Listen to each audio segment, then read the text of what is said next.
Since where we move the beginning. All right. So thank you so much for joining me today, Francisco Oliva. Um, he's from Plaintext Capital. He's CEO. And I'm just going to read that at Plaintext Capital, they believe that Web3 crypto will drive digital innovation over the coming decades, creating significant value for investors. Plaintext is an investment firm that exclusively backs Web3 companies and protocols. Plaintext uses a multi-strategy approach to investing, leaning on both fundamental research and active trading to manage a diversified portfolio of assets. Our fundamental research is sector and geography agnostic. We invest in early-stage venture and publicly traded assets. Our investment process strives for transparency and simplicity. We focus on following a repeatable investment process while challenging ourselves to always be improving. And thank you so much, Fran, for joining me today. Your background is, I believe you began in 2008 in finance, and now crypto in 2021 you entered, right? So just, the mic is yours. Yeah. Hey, Peter. Thank you so much for having me. Short story, got out of university, didn't really know what to do at the time, but sort of landed into finance, as I think a lot of people did around this time when I was graduating in 2008.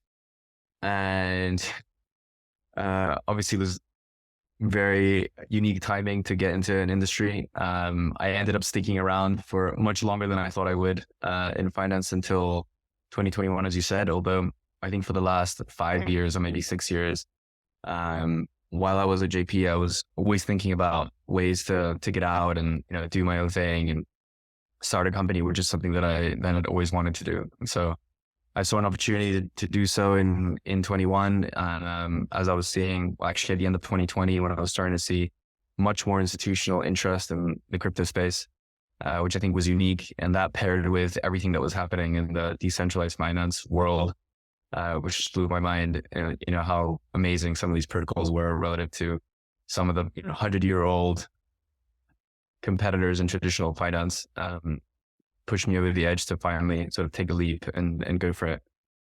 And, lo and behold, I had another perfect timing with an end of 2021 crypto fund launch, but here we are. And I think things are looking much better than they have since we started. That's amazing. I'm glad to hear that things are looking good. This year has been like blood for crypto, right? Like how's your fund doing, man? Yeah, I mean, it's been, I think it's been a year of reckoning, not just for crypto, but for all risk assets. And, as you know, I'm sure the average 60-40 portfolio split between equities and bonds had the worst year in its sort of 100-year history that it can be tracked. And crypto, together with growth tech stocks and tech in general, had a very, very tough year. It's been tough. I mean, our fund is sort of interesting because when we launched it, we were thinking about a product that we wanted to manage that would last, let's say, the next 10 years. And so some of the things that we were looking to avoid is not using any leverage. I think, of course, now it's easy to say, because, we know what happened last year, but we sort of baked it into our initial documents and thesis that we never wanted to use leverage because the space was so volatile and there was so much growth going on that you really don't need to juice returns with leverage. And we also, when we were thinking of building it, even though we had, let's say, a long-term fundamental thesis on the sector, we also were very aware of the high volatility. And so we built this quantitatively informed risk management system. And essentially what it does is it dampens volatility while still giving you sort of broad access to the crypto sector. And so, for good or for ill, we were able to see what our strategy was like, jumping straight into the deep end. We were able to test everything that we had, expected live. And through, the toughest possible conditions. And so, even though it was, if I could go back and start again, sure, I would probably prefer to do it in a bull market. I think we also got to learn a lot about our strategy, about the team, about how we work with each other. And I'm also glad, I think we got a lot of amazing lessons from that time period. And personally, and emotionally, it was a really difficult time, to just be down every single month, basically since we launched. together with the market, because you have investors that have trusted in you, and you yourself have built something thinking that it's going to work, and then all these moments of doubt and the rest of it enter your mind, and disappointment for yourself and for others, and it's something that you have to sort of wrestle with, I think, as an investor on a day-to-day basis, and we've come out on the other side of it, hopefully, and it's been a tough year, but I think a good year. And now what we can do is just separate, I think, the time periods from what we saw in the past to where we are in the present, and hopefully looking forward towards the future. I jumped into this space thinking about the next 10 years. I think short time periods are very difficult to predict. Having spent 15 years in investing in finance, I just think it's really difficult. But if you can choose something that over the next 10 years seems to have a very positive trend, and I think crypto still does, then I think you're still in a good spot. Yeah, that's so incredible.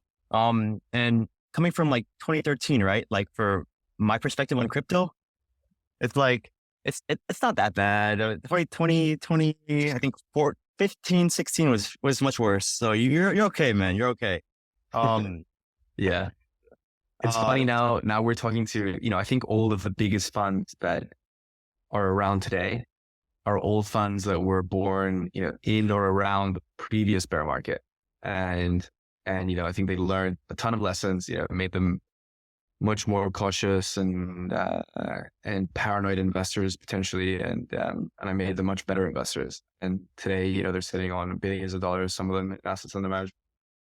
And so, hopefully we can do something similar. I believe in you guys, and One day. I'm here to support you guys. Yes. So we must celebrate in a couple of years, I think, Amen. Yeah. I guess on the topic of maybe potentially trauma, right? Do you want to like elaborate on any kind of trauma you guys have experienced, or? Yeah. I mean, to be honest, I didn't have a whole lot of experience, I think, with trauma, and it was hard to feel it while it was happening. But it was a very difficult year every single day with the team, just meeting up and just seeing markets continue to come down. And I think it all culminated with FTX blowing up, where we had, unfortunately, some assets of the fund that were stuck there. It wasn't a huge amount, but any amount is a lot. And I think that was probably the most traumatic experience of my life, definitely professionally and possibly in every other aspect as well. I just sort of remember a week of a haze, not really remembering much from those days, just trying to do some damage control, making sure we were talking to every investor, letting them know, everything that was going on, all the things we were doing. But it really has just been sort of time, and now that we're sitting in February and I can look back and think about how I'd felt and feel how I felt, that I can recognize that it definitely was a very traumatic experience. It's one that won't be easily forgotten. And, I've said it previously already, but I really do believe in that saying that only the paranoid survive. And I think that, that has definitely made us much more paranoid. That's good. That's great. How's your OPSEC, by the way? You have hardware wallets at least, right? So. Yeah. Well, so we're really lucky, but we have one of the 3 partners on the team, Andres, who was an ex-colleague of mine and one of my best friends at JP Morgan, who joined, he's a co-founder and a managing partner at Plaintext as well. And he just has an incredible mind. He has the most attention to detail of anybody that I know. Just sort of thinking about any permutation of any potential thing that can go wrong or right. Mm-hmm. And he has been fully focused on, sort of helping us build out from day one, really good OPSEC. And so I think even though we're a small fund, most investors, I think, would be surprised that they took a look under the hood at all the things that we're doing, from day one, to just make sure that we're keeping as organized as possible. And then, of course, over the course of the last year and a half, it's been also very important that we've worked with some incredible service providers.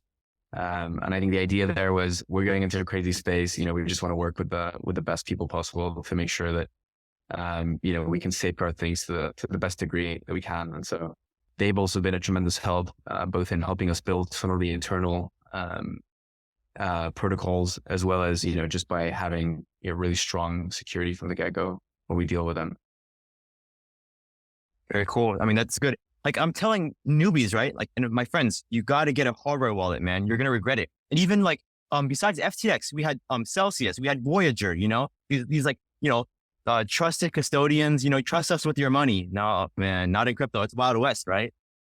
Yeah, absolutely. I mean, there's a reason that I made that saying, right? Not your keys, not your crypto. And it's been something that sadly has been, happening and re-happening, for a long time. And,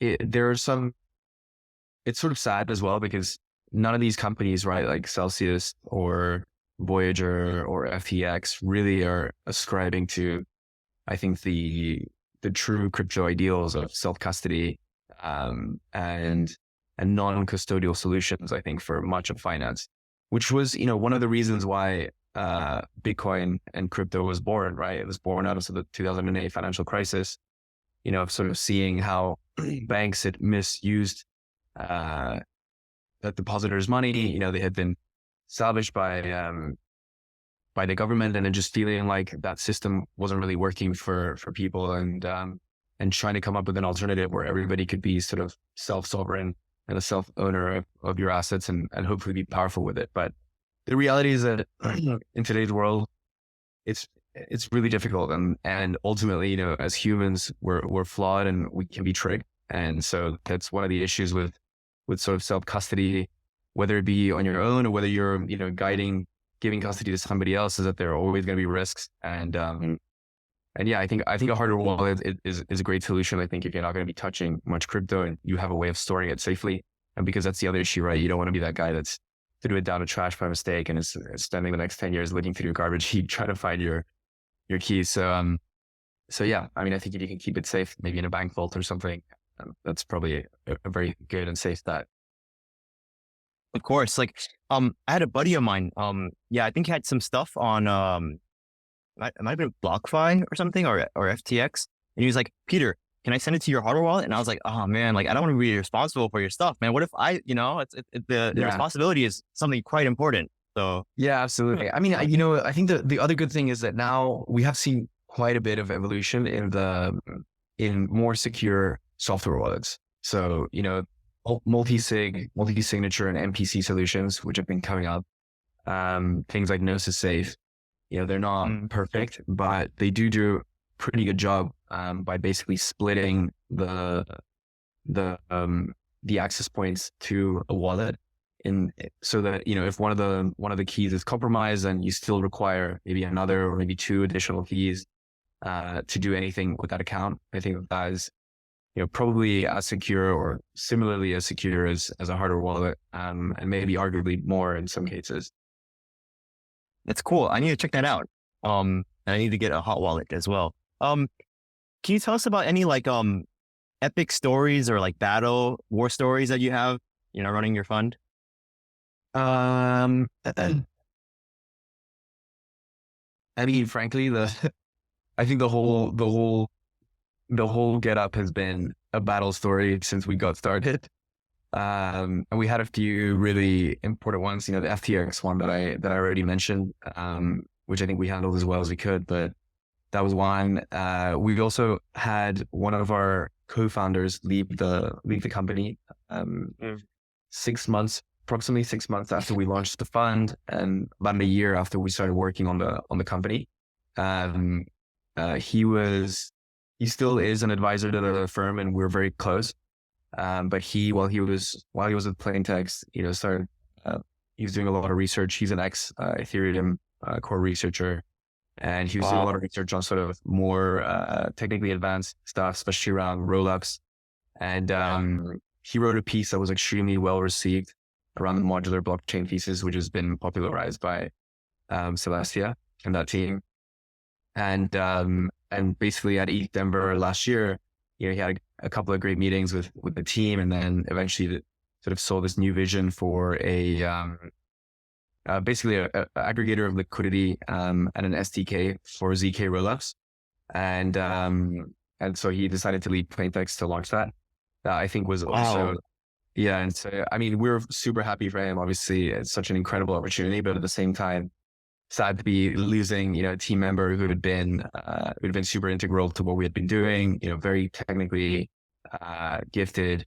And so I think we had to sort of rearrange the way that we had been doing things, and figure out how to obviously fare without him, which I think in the end worked out very well. I think we sort of took, this sort of 6-month time frame to really look at the way we were doing things. And eventually I think we landed back to a really, really good position, which is the one we're in. And I think, one of the big advantages that we always talk about our strategy is that it's not just fundamental, nor is it just quantitative. And so what that means is that you can use both legs to your advantage, right? So to some degree, if the fundamental story of an investment that you don't like, or that you really like, isn't playing out in the market, then, our quantitative system will let us know and sort of mitigate our biases. So it has worked very well, let's say, to help add an additional layer of conviction and sort of risk management on top of every single, investment that we make. That's crazy. I think for your quantitative system, is that kind of similar to like what like say a fund like Bridgewater is doing, or is there differences in it, or? Yeah, I mean, so it's a little different. So we're not like a purely quantitative fund, which is really important distinction. And our signals are quantitative, but ultimately we execute them on a discretionary basis, meaning like we're the ones that has to push the button to get a trade executed. The best way to think about it is we basically in 2 steps. The first step is, we do research into themes, and then into names that we like within those themes. So for example, let's say, we're really bullish on interoperability between blockchains, right? Blockchains sort of have a hard time talking to each other right now. But as they keep growing in different directions, there are great benefits to being able to aggregate the liquidity and have those blockchains communicate. So let's say we're very bullish on that theme, which we are, and we'll look at a few names to find, let's say, the top ones that we believe can outperform over a 12 to 18 month time period.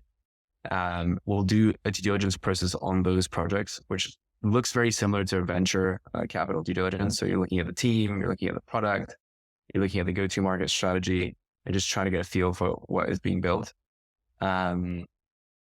And so we come up with a whitelist of 20 to 30 assets that we would like to be long as well if the conditions are good. And conditions being good essentially translates to this quantitative system that we have. And so this quantitative system, what it looks at is a few different indicators, most of which are momentum based. And we have a few mean reverting indicators as well, but mean reversion is not a huge thing in crypto actually. And so when those triggers are positive, then we will be long those assets that we have previously whitelisted. And when they're not, we will be either cutting exposure to each of those positions individually or to the whole in sort of a multi-layer process. And I'm oversimplifying here a bit, but I think maybe for the process of the idea, behind just illustrating what we do, I think hopefully that clarifies. Yeah, I do appreciate it so much. I think my audience is kind of like really wide in general. So maybe you could also explain like what exactly venture capital is and Sure. The basics of it. Yeah. Okay. Yeah, definitely. So I think there's 2 big buckets of investing that go on.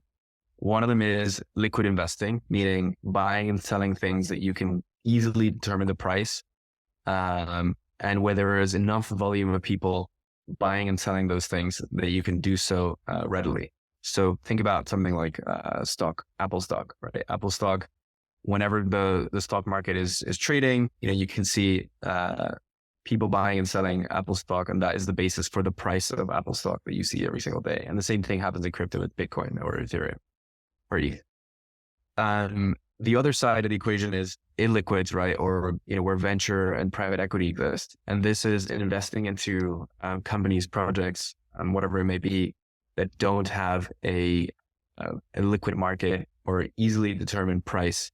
And so you can think about, early investors in Amazon or Facebook or, any other sort of large company today. Probably the biggest one is Uber.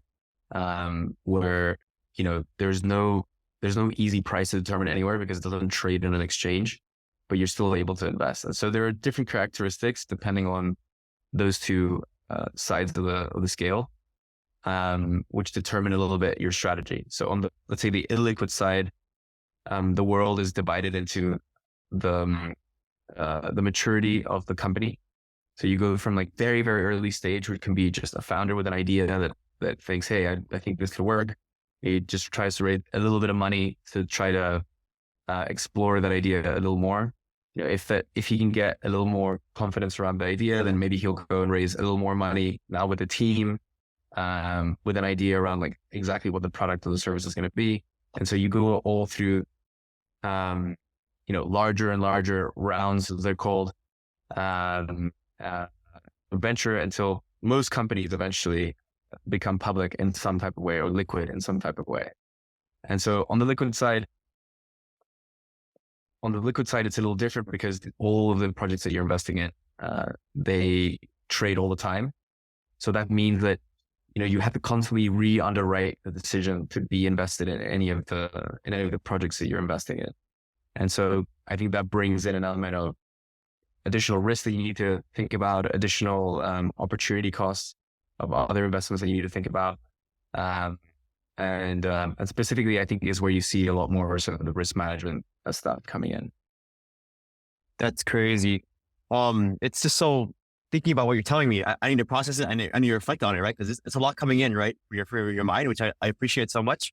A lot of people even like, they don't even have the basic finances down, I think. I was hearing from my friend. So how can they like enter this new world?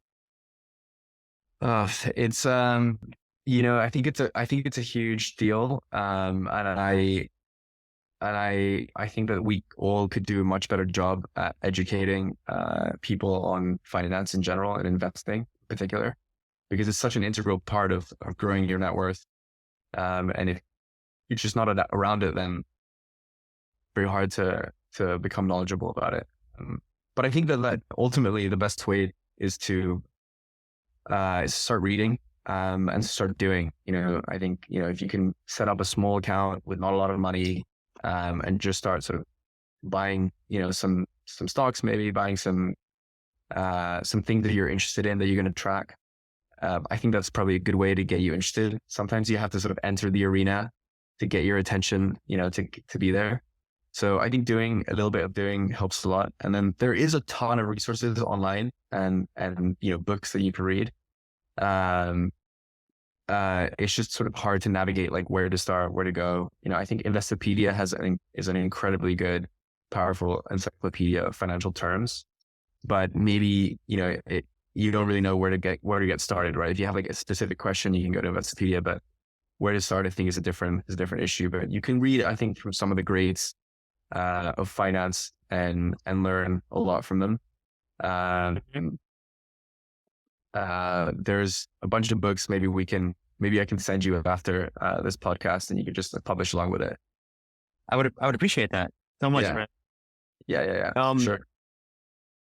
And I guess like, cause I mean, the greats are like, Buffett, Dalio, I guess, and among others, Burry, right? Yeah. A few of my heroes. How do they, cause like, Buffett doesn't like crypto, or I think that's his stance, right?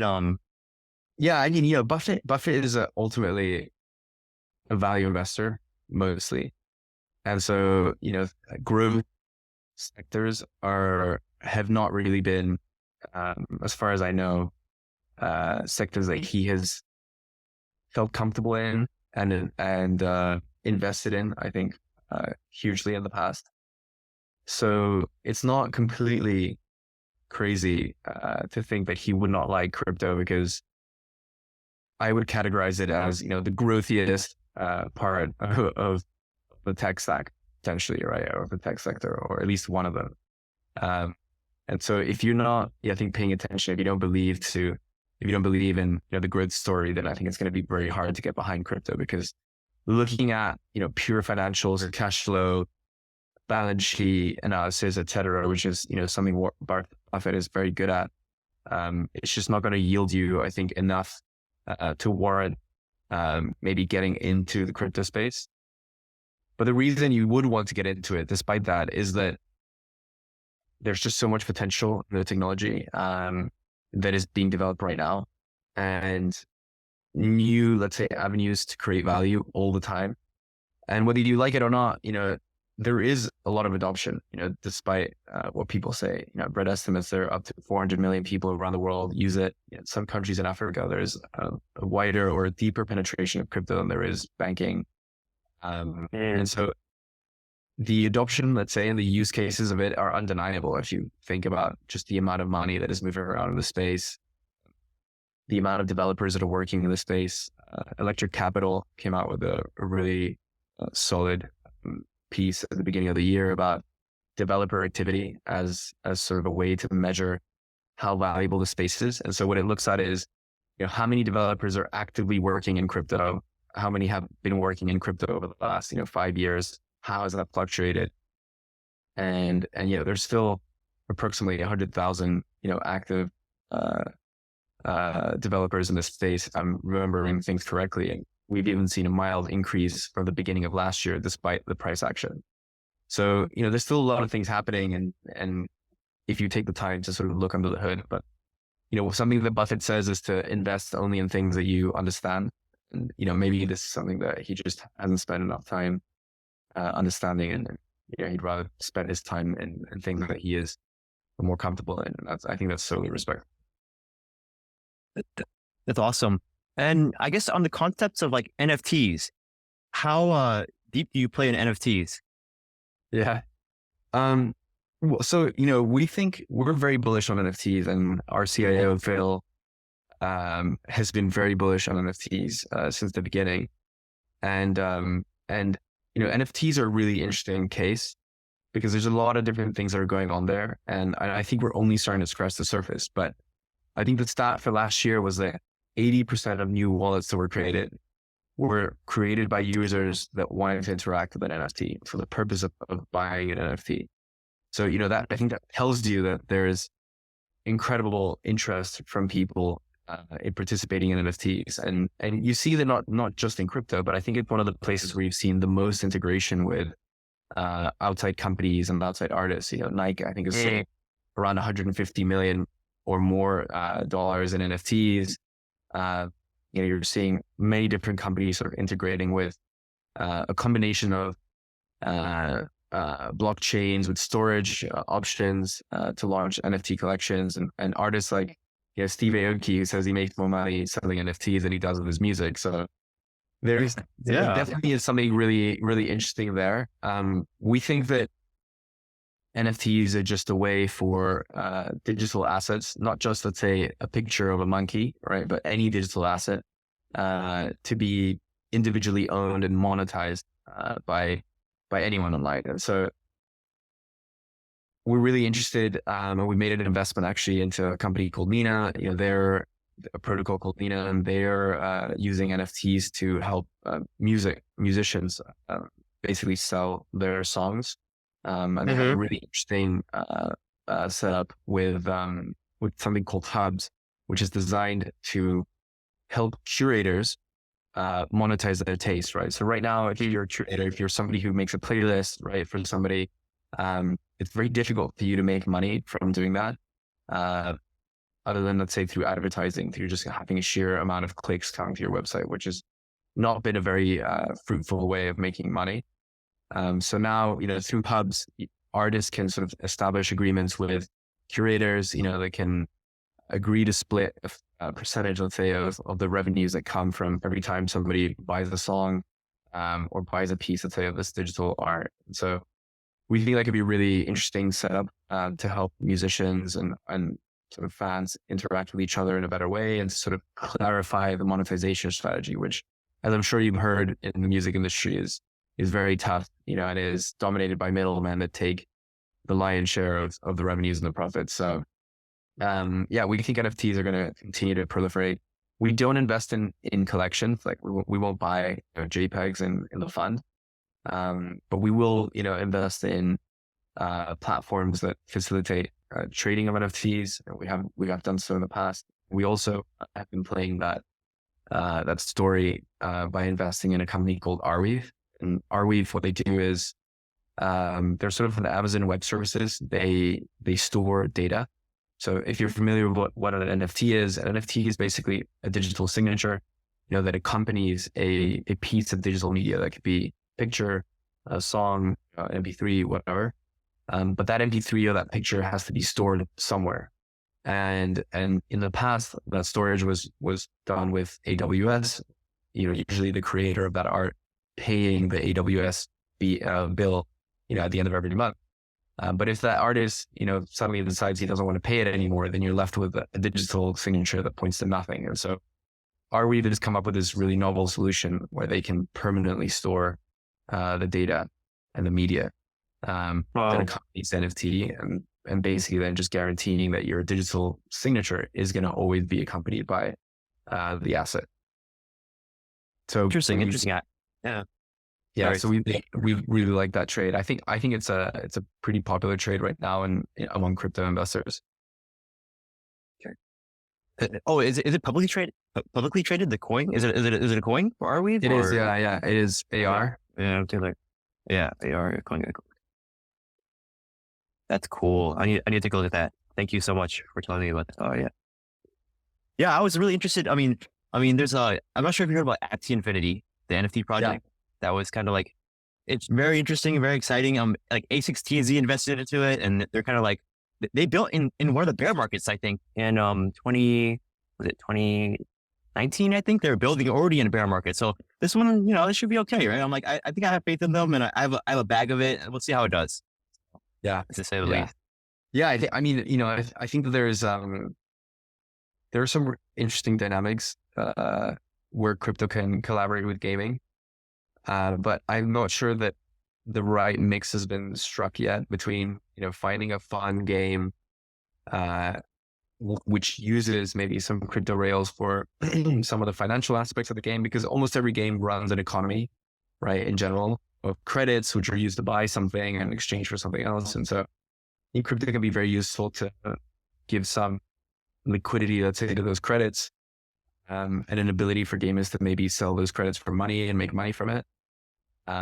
But I think there's a lot of tweaking that needs to happen, with something like with Axie, which had highly inflationary token emissions schedules and games, which were frankly not very fun to play. People were sort of just playing them while the token emissions were high to reap the rewards. But as soon as that dried up, sort of everything was gone, and the price has come down substantially ever since. So there probably is a balance that needs to be struck between sort of those two aspects. And there's a lot of sort of AAA games that are in the works right now, incorporating crypto on multiple different chains, and we'll see how those go. I think most of them raised huge amounts of money last year, and games can take a while to develop. They're huge productions, but they should be coming out in the next couple of years. So it'll be interesting to see how they do. That's cool. Do you play with like VR stuff at all? Because they have the metaverse going on too. So yeah, I personally did. I used to, and I had an Oculus, but eventually I don't do it anymore. I think because I don't have as much time. Maybe if I also don't really game. I used to game, and I don't really game anymore either.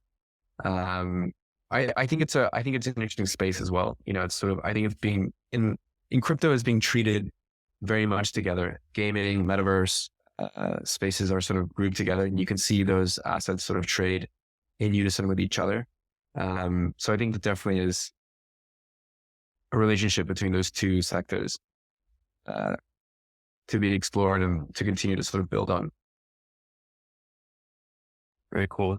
And another kind of interesting thing about NFTs, right, that I kind of like is the potential to build community. So I'm an adventurer and explorer.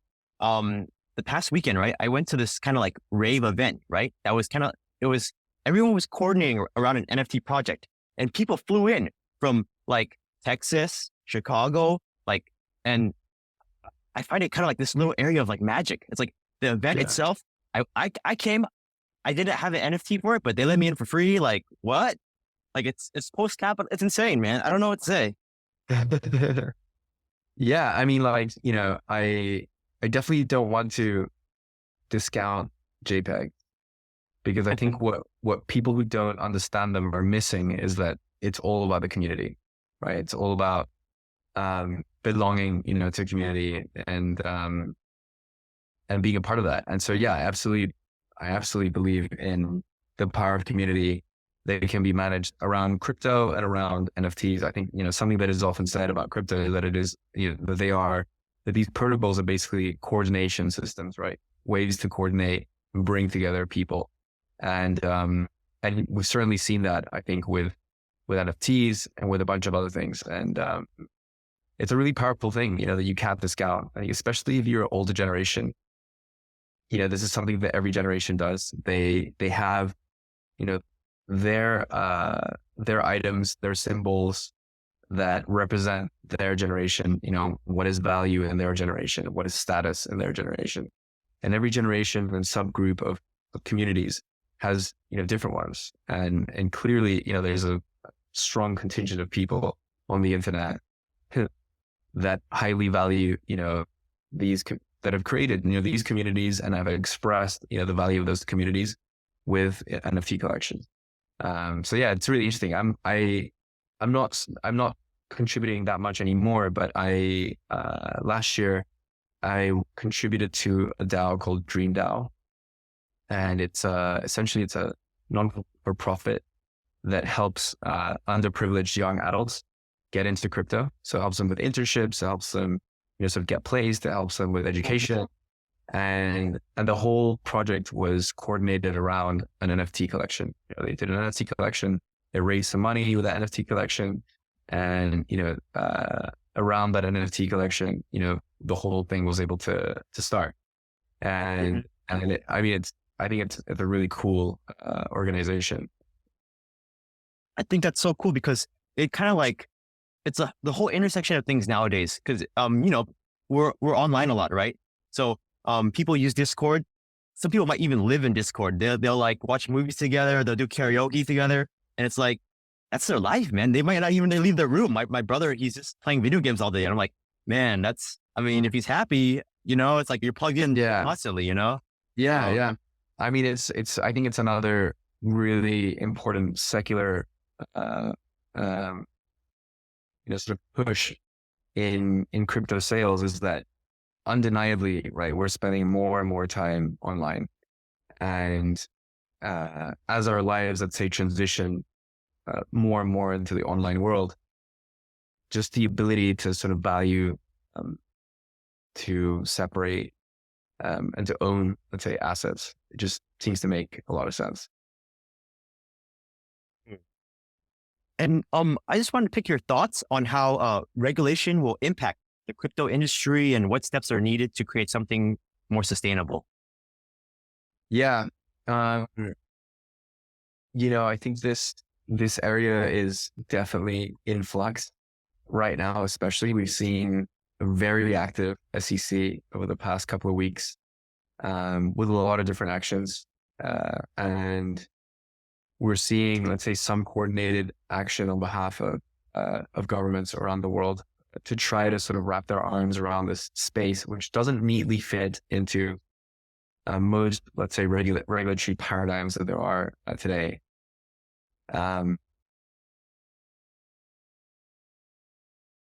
It's hard to say. I think that after FTX blew up, there is an interest, from the public in making sure that if there are going to be these institutions that are taking custody of assets, that those institutions do so responsibly. And of course, I personally, don't necessarily oppose that, right? I think that if you are going to be giving investors a window into the world of crypto, but you're going to be responsible for their assets, then, you should be held to high standards, right? To avoid things like this happening. The problem is that, when it comes down to looking at, crypto protocols, a lot of them are non-custodial, right? And they're not custodying your assets, but they're but there's a risk, I think, that the regulators may treat them the same way that they would that someone like Celsius or someone like FTX. And so, it's a space that is highly complex, to understand, and regulation moves very slowly. But from our perspective, I think we can see that in countries that are interested in, free speech and in technological growth, there is an interest in continuing to collaborate with crypto, with the crypto space. And I think eventually, we'll move to a place which, hopefully works for everybody. But it's hard to say, here where we are at this junction, exactly how things play out.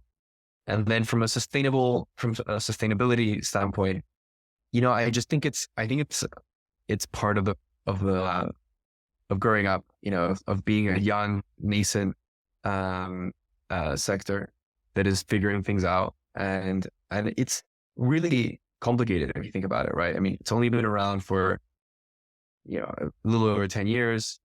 A lot of the protocols that we have built have come around, much more recently than that, because Bitcoin was the first thing to exist, but we really didn't have, DeFi until 2017, 2018, maybe depending on who you ask. And, the explosion really happened in 2019. Sort of same thing with NFTs and gaming and the rest of it. So you're building these protocols, and, one characteristic about them is that they're completely open, right? Like the code is open, anybody can see it. So it does, open you up to potential vulnerabilities. And so, there's a process that needs to go through, that everybody needs to go through to sort of help get this underway. And I think it is definitely getting better. And you can see that in many different ways. Bitcoin volatility has continued to come down year after year since launch. It's still very high relative to equities, but it has continued to come down. I would expect it to continue to do so. We've now built this huge industry of auditors, code auditors, the same way that you have an auditor for a public company, you now have auditors for code. And it doesn't mean that, getting an auditor to audit your code will make it perfect, but it's just, an additional layer, an additional set of eyes to hopefully help, projects make sure that they can launch with all the best probabilities on their side. And then, I think the other interesting thing is this year we've seen a huge, huge interest and a massive amount of founders working in the security space in crypto. So using or trying to help reduce all the vulnerabilities that we've seen in the space. And so whether it be something like using AI to identify, real from copycat collections of NFTs, or using AI to help write code in a way that is less likely to have bugs, and sort of mistakes. There's a lot of work that is being done in the space right now to make it more stable, make it better. I don't think that regulation necessarily is what gets us there. Everybody's interested in making this, a better, safer place for everybody else, right? I mean, what we want to make this a productive sector that is growing healthily. And I think eventually what you'll see is development in that direction. Amazing. To speak about that, like how it's weird right now is, I was reading Principles by Dalio, and he was talking about like his journey in investment in like the 70s, right? He's like a futures trader, and he was trading out of a converted barn, like this guy who he was like the largest. So I think history kind of repeats itself a little, Yeah. I mean, I think that the hallmark of the great is that they have been able to stick around for 50 years plus. If you've been able to stay in the game for 50 years and still be at the top, that is, I think, an extremely rare and difficult thing to do in the investment world. And so, I think it's a process, right? And what all these guys will say is that they're always having to reinvent themselves. They're always having to work. They're always having to focus on a process, and making sure that they're disciplined around that process. I think that's something that we've tried really hard to institute at Plaintext, to only do things around a repeatable, simple, framework that we can just do day in and day out. But yeah, I mean, I think that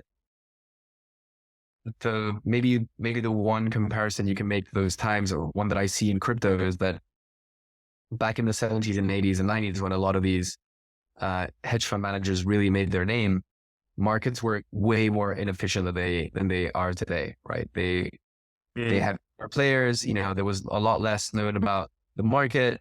There was a lot less known about the companies that were being traded. There were a lot fewer participants.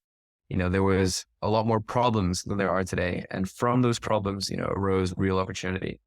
And I think you could say the same thing about crypto, right? There just is so much opportunity right now. There's so many problems. But if it wasn't the case, then I think it wouldn't be as compelling an investment opportunity. You sort of see this all the time, but like the lower the risk that you get, the lower the return potential that you can kind of get from it as well. And so, I'm not saying that like maximum risk is always the answer, but I think it can be the answer to some people in some situations, and at least for us, and I think at this point in our career and where we see the space, we want to be a part of that sort of growth. Of course, we're in it at the right time, I think, Francisco. Yeah.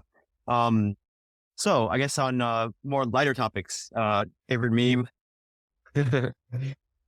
My favorite meme, and this is just from talking to Phil, my partner, who's our CIO and has been in crypto for much longer than me, is the IQ meme. The one I'm talking about, that has the normally distributed, distributed sample of, on the one end you have the super high IQ people that are, and then on the other end you have the very, very low IQ people, and in the middle you have sort of average IQ people that are doing things like cash flow analysis in crypto, which doesn't help you at all. Right?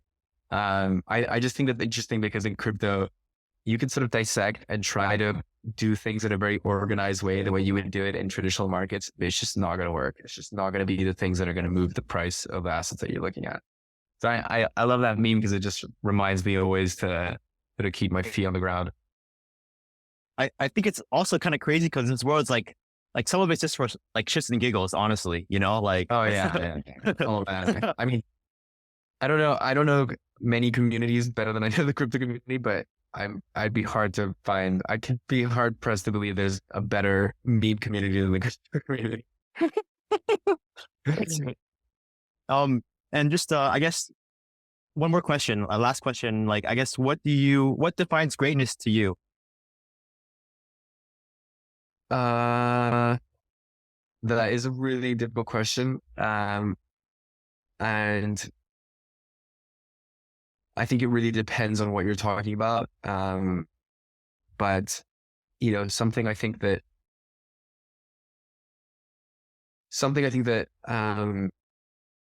that has helped me think about greatness, especially in light of everything that's going on in crypto, is just I think it's going to sound a little cliche, but there's no way to answer the question without being at least a little cliche.